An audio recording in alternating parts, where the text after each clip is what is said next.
Mis padres saquearon mi fideicomiso para pagar la boda de mi hermana y lo llamaron generosidad familiar. No lloré.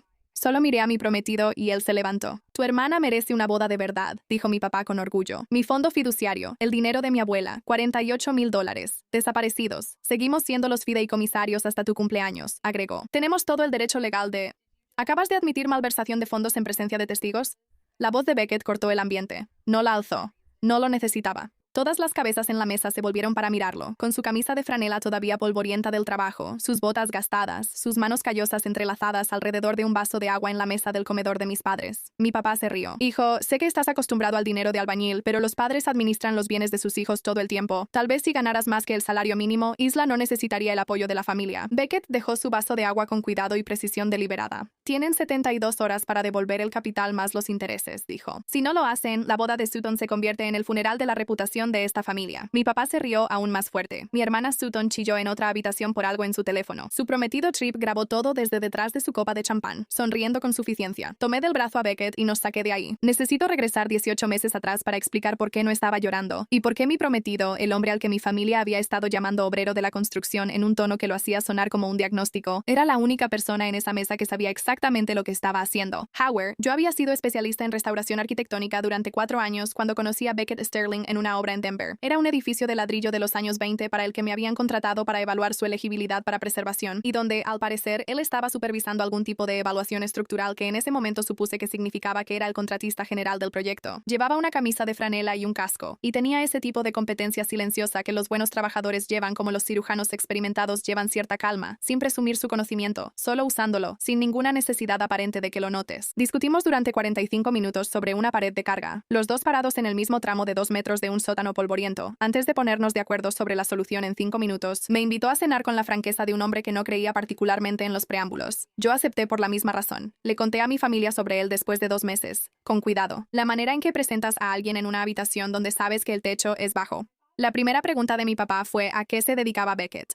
La primera pregunta de mi mamá fue la misma, pero formulada de manera más elegante. Sutton, mi hermana 4 años menor que yo, lo buscó en su teléfono en los primeros 10 minutos y anunció en la mesa que no pudo encontrarlo en LinkedIn, como si eso fuera una prueba forense de que había algo descalificante. Beckett sonrió y le dijo que LinkedIn realmente no era su plataforma preferida, lo cual era cierto en el mismo sentido en que decir que el Océano Pacífico no era realmente su alberca preferida también sería cierto. Y mi familia lo tomó como confirmación de todo lo que ya habían decidido sobre él. Lo que mi familia veía cada vez que veía a Beckett era un hombre con ropa de trabajo que conducía una camioneta abollada. Respondía preguntas sobre su carrera con frases como gestión de proyectos y trabajo de construcción y lo que sea que se necesite hacer, y rechazaba cualquier intento de impresionarse por alguien en la habitación. Sacaron su conclusión en los primeros 15 minutos de la primera cena y nunca la reconsideraron porque algunas personas actualizan sus ideas cuando llega nueva información y otras no. Y mi familia siempre había estado firmemente en la segunda categoría. Era, llegué a entender, una característica de cierto tipo de privilegio. La suposición de que tu propia primera impresión siempre era más precisa que la evidencia que llegaba después. Lo que había descubierto para el tercer mes, el conocimiento específico y casual de Beckett sobre la ley de adquisición de hospitalidad, la llamada que tomó un jueves por la tarde en un idioma que no sonaba como un contratista hablando con un subcontratista, la manera en que él leía una habitación, como lo hacen ciertas personas que han pasado años en lugares donde eso era necesario. Una noche se lo pregunté directamente mientras cenábamos comida para llevar en mi mesa de cocina, de la misma forma en que les pregunto a mis clientes sobre problemas estructurales que ya he identificado. No para fingir que descubría algo, sino porque prefería construir sobre bases que realmente entendía. Él me contó todo, no a la defensiva, no como si estuviera haciendo una revelación, simplemente con claridad. Beckett James Sterling, director general de Sterling Hospitality Group, una empresa privada que administra una cartera de 137 propiedades de hoteles y resorts de lujo en Norteamérica, además de 7 en desarrollo activo y una lista de adquisiciones en proceso. Él lo describió, con su característico tono discreto, como moderadamente agresivo. Él había construido la empresa a partir de una sola propiedad que compró a los 24 años con capital heredado y la expandió durante 9 años de trabajo metódico y paciente que desde afuera parecía suerte para cualquiera que no entendiera cómo se ven 9 años de decisiones muy específicas y muy deliberadas desde adentro. Su patrimonio neto era una cifra que no voy a repetir, salvo para decir que la camioneta de 10 años con la puerta del pasajero abollada era una elección, no una limitación. Él era reservado al respecto por razones que explicó sin disculparse. Él aprendió temprano que la gente respondía a su dinero de manera diferente a cómo respondían a él. Y encontró el tipo de personas que respondían a él, que discutían sobre paredes con él durante 45 minutos en un sótano polvoriento porque pensaban que estaba equivocado equivocado y se lo decían. Considerablemente más interesantes y más dignas de confianza que el otro tipo. Se lo dijo a su abogada, se lo dijo a su madre. No se lo había contado a mi familia porque mi familia no le había hecho ni una sola pregunta sobre él que no fuera en realidad una pregunta sobre sus ingresos, y esas dos cosas no eran lo mismo. Elegí no corregirlos, en parte porque no me correspondía a mí decirlo, y en parte porque quería entender quién era realmente mi familia cuando pensaban que estaban en una habitación con alguien a quien podían descartar sin problema. 18 meses después, los entendí con una claridad que no había querido. El primer ciclo comenzó 14 meses antes de la mesa del comedor, cuando mi abuela murió y me dejó el fideicomiso. Eleanor Whitmore, la madre de mi mamá, era una mujer que había hecho su dinero en bienes raíces comerciales, lo gastaba con buen gusto y mantenía sus opiniones sobre las decisiones financieras de su propia hija mayormente para sí misma. Por una combinación de amor y mucha práctica en adaptarse, me dejó $48,000 en un fideicomiso estructurado con mis padres como cotutores hasta mi 27º cumpleaños, que estaba a 11 meses de distancia cuando ella falleció. La lógica era que ella esperaba que ellos mantuvieran los fondos intactos por menos de un año antes de que yo pudiera administrarlos por mi cuenta. Una suposición razonable sobre personas actuando de buena fe. Mi abuela, a pesar de toda su inteligencia con los números, todavía tenía un punto ciego respecto a su hija. La primera señal llegó en Pascua, 3 meses después de que Eleanor falleciera. Un comentario casual de mi mamá sobre complementar el depósito del lugar de Sutton con fondos familiares flexibles que podrían arreglarse después. Me dije a mí misma que se refería a sus propios ahorros. Me aferré a esa interpretación durante 6 semanas más porque la alternativa requería que creyera algo para lo que aún no estaba lista sobre las personas que me habían criado. La segunda señal fue un correo electrónico. Mi mamá me copió accidentalmente en un mensaje al banco custodio del fideicomiso sobre transferencias autorizadas a terceros que hacía referencia a un memorándum de consentimiento verbal que no recordaba que me hubieran pedido firmar. Lo leí 2 veces. Me dije a mí misma que debía haber aceptado algo que había olvidado, lo cual en realidad no creía, pero aún así pude fingirlo ante mí misma durante 8 días más. La tercera señal fue que Sutton cambió el lugar del evento de un espacio rentado de $12,000 al salón principal del Alta Aspen Resort, que yo sabía por mi experiencia profesional que empezaba en $40,000 por un fin de semana. Sutton no tenía $40,000. Sutton tenía una cuenta de Instagram con 12,000 seguidores y una prometida llamada Trip, que hacía algo vago en consultoría de marcas y que, noté, recientemente había publicado una foto de un reloj que costaba $14,000 como algo que una buena semana había hecho posible. Les pregunté a mis papás sobre el financiamiento. Mi papá dijo que Sutton merecía celebrar como se debe y que los fondos ya estaban en orden. Mi mamá habló sobre las flores. Lo dejé pasar. De nuevo, el patrón que más me avergüenza en esta historia no es nada que mi familia me haya hecho a mí. Es la cantidad de veces que dejé pasar algo que ya sabía porque la alternativa requería una confrontación para la que no estaba lista. La cuarta señal fue el estado de cuenta. Llamé al banco custodio para hacer una consulta rutinaria de saldo, y el historial de transacciones que me dieron mostraba 3 transferencias saliendo del fideicomiso. $16,000, $16,000 y $16,000, cada uno con exactamente 6 semanas de diferencia, cada uno listado como desembolso autorizado por aprobación de los cofideicomisarios, haciendo referencia a un memorándum de consentimiento verbal con mi nombre. El intervalo lo reconocí de inmediato por mis 4 años trabajando con documentación financiera en proyectos de preservación histórica. Era deliberado. El umbral interno del banco para revisar transferencias grandes de una sola vez era de $17,500. Alguien había investigado ese umbral. Me senté en el estacionamiento de un supermercado durante 22 minutos leyendo las mismas 3 líneas en la pantalla de mi teléfono antes de llamar a Beckett. «Dime exactamente lo que ves», dijo él. Se lo dije. Él guardó silencio durante 4 segundos, su pausa para pensar. Esa pausa que aprendí a esperar en vez de llenar con palabras. «No contactes al banco de nuevo hoy», dijo. «No le digas nada a tus papás. Estaré en tu departamento a las 7. Me quedé sentada en el estacionamiento otros 6 minutos antes de poder obligarme a encender el auto. Mi abogada, Diana Ferris, llevaba 19 años ejerciendo en litigios de fideicomisos y herencias desde una oficina en Denver que lucía exactamente como querrías que luciera una oficina de litigios. Llena de archivos, con poca decoración, el tipo de lugar donde nadie pretendía que el trabajo fuera otra cosa de lo que realmente era. Pasó 45 minutos revisando todo lo que le llevé antes de decir algo sustancial. Lo que me inspiraba confianza de Diana era que su silencio no era incomodidad, era análisis, y salió de ese análisis de la misma manera en que Marcos saldría más tarde de su propia revisión, con conclusiones en lugar de preguntas. Esto es, como mínimo, una violación del deber fiduciario, dijo. Potencialmente fraude, dependiendo de la documentación que usaron para autorizar las transferencias. Hay un memorándum de consentimiento, dije. Mis padres le dijeron al banco que yo había dado consentimiento verbal.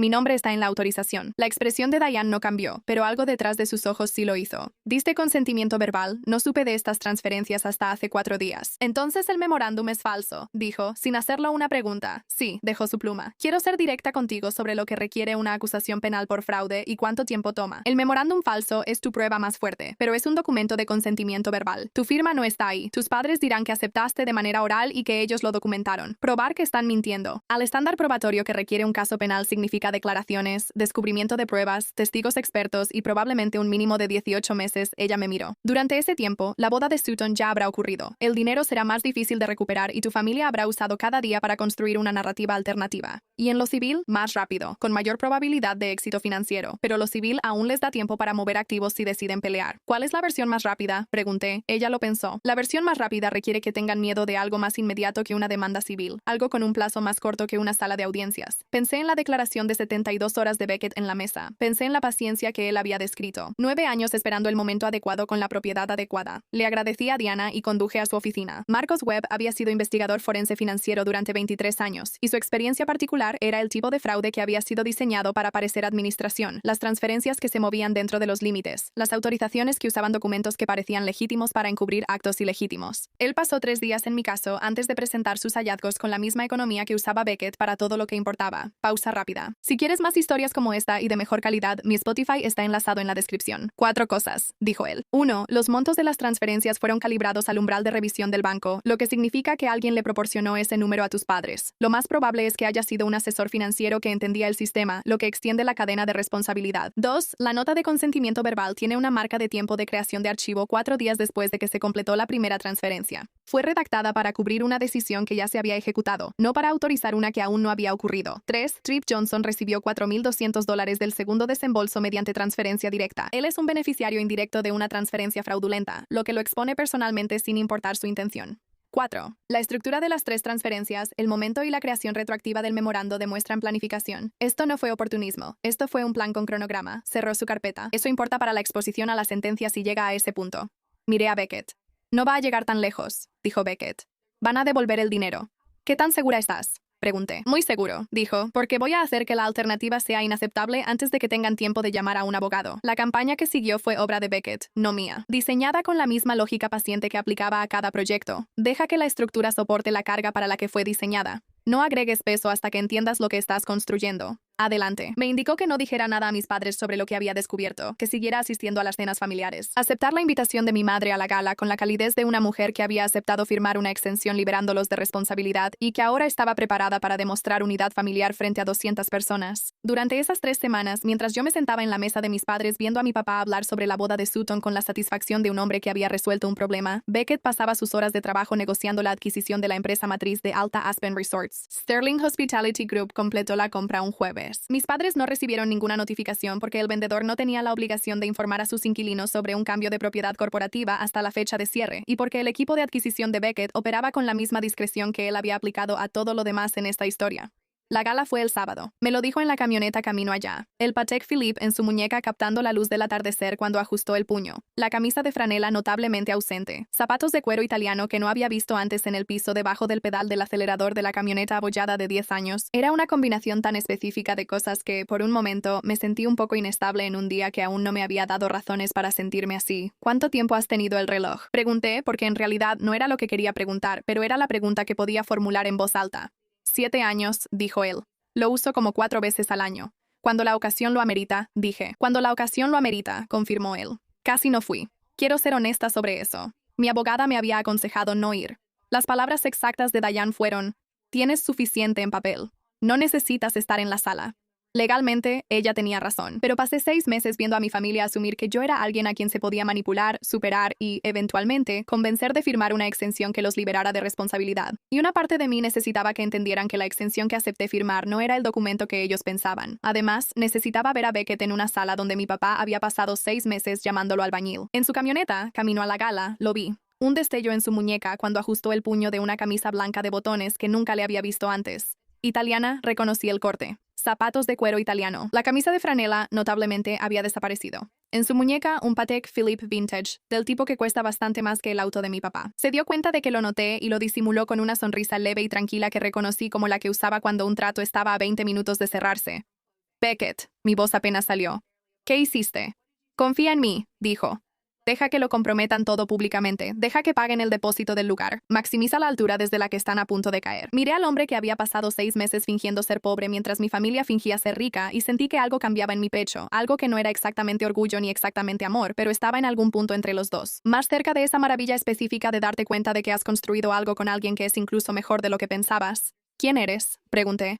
Lo descubrirás en unas 2 horas, dijo él. La misma persona que siempre has conocido, solo con menos camisas de franela.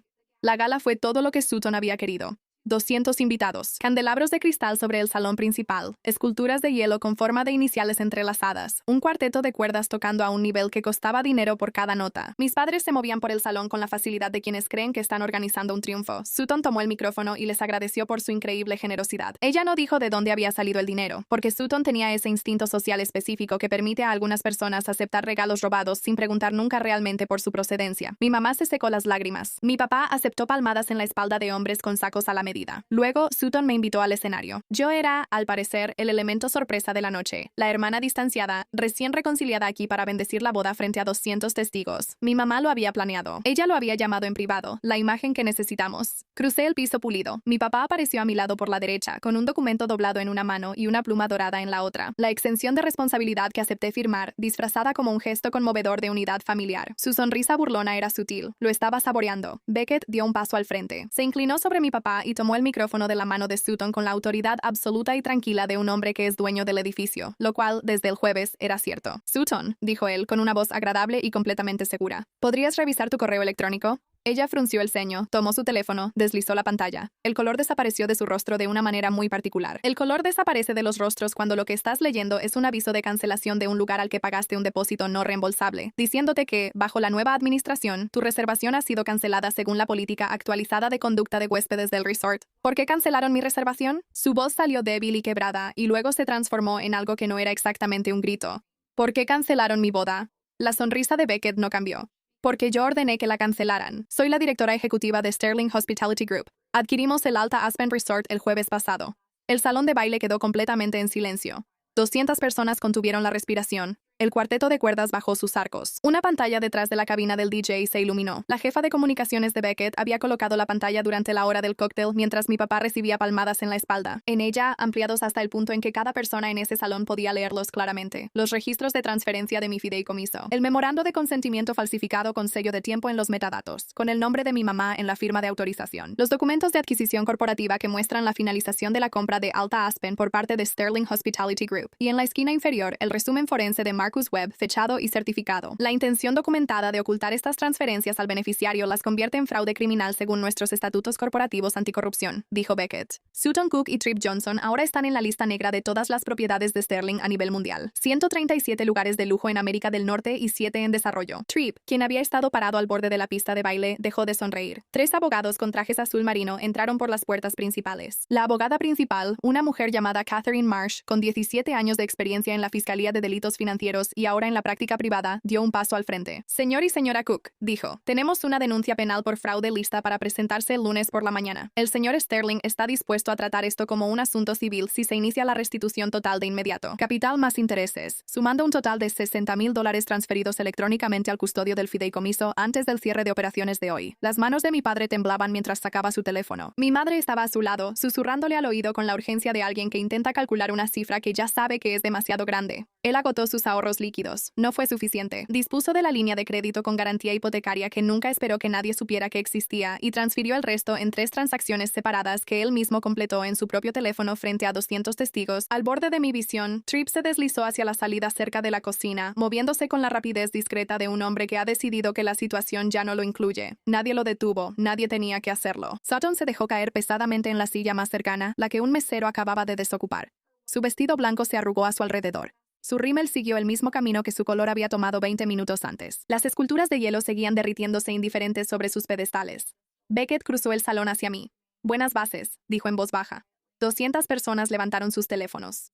La restitución civil limpió los registros del banco custodio el lunes siguiente. $60,000 transferidos en 3 transacciones desde los ahorros líquidos de mi papá y la línea de crédito sobre el valor de la casa que había abierto 4 años antes contra una casa que le había dicho a toda la familia que ya estaba pagada. Diana presentó la documentación de confirmación civil el martes y me envió la documentación completa el miércoles por la tarde con una nota que decía, la resolución más limpia que he visto en 19 años, bien hecho. El asesor financiero de mis papás, el que probablemente había proporcionado el umbral de alerta del banco, contrató a su propio abogado la semana de la gala y desde Desde entonces ha sido objeto de una investigación separada de la Junta de Licencias que la oficina de Diana señaló como una remisión a la autoridad correspondiente. Su participación es otra historia, en otro lugar y con un cronograma diferente, y he tomado la decisión deliberada de dejar que avance a su propio ritmo en lugar de gastar la energía que necesito para otras cosas. La oficina de Catalina Marsh presentó la denuncia penal ante la Unidad Estatal de Delitos Financieros en relación con el memorando falsificado. Ese asunto todavía está bajo revisión activa, lo que significa que la historia que mis padres contaron sobre la autorización estándar de los cotitulares actualmente se está repitiendo frente a personas con autoridad para emitir citaciones y considerablemente menos paciencia para la ambigüedad de la que yo mostré en esa cena de Pascua. La responsabilidad personal de Tripp por la transferencia de $4,200 se convirtió en un asunto aparte una vez que el informe de Marcos fue certificado y presentado. Contrató a su propio abogado la semana después de la gala. Sutton, según supe por mi madre en una breve y cuidadosa llamada telefónica 3 meses después de los hechos, está reevaluando la fecha del compromiso, que es el tipo de frase que lo dice todo y nada al mismo tiempo. No estoy segura de cómo me siento respecto a la situación actual de Sutton. Todavía estoy tratando de entender la diferencia entre responsabilidad y satisfacción, que no son lo mismo aunque lleguen al mismo tiempo. Mis padres no me han llamado desde la gala. Recibí un correo electrónico de mi madre 11 días después, que tenía 2 párrafos y la mayor parte se dedicaba a explicar cuánto habían hecho por la familia a lo largo de los años.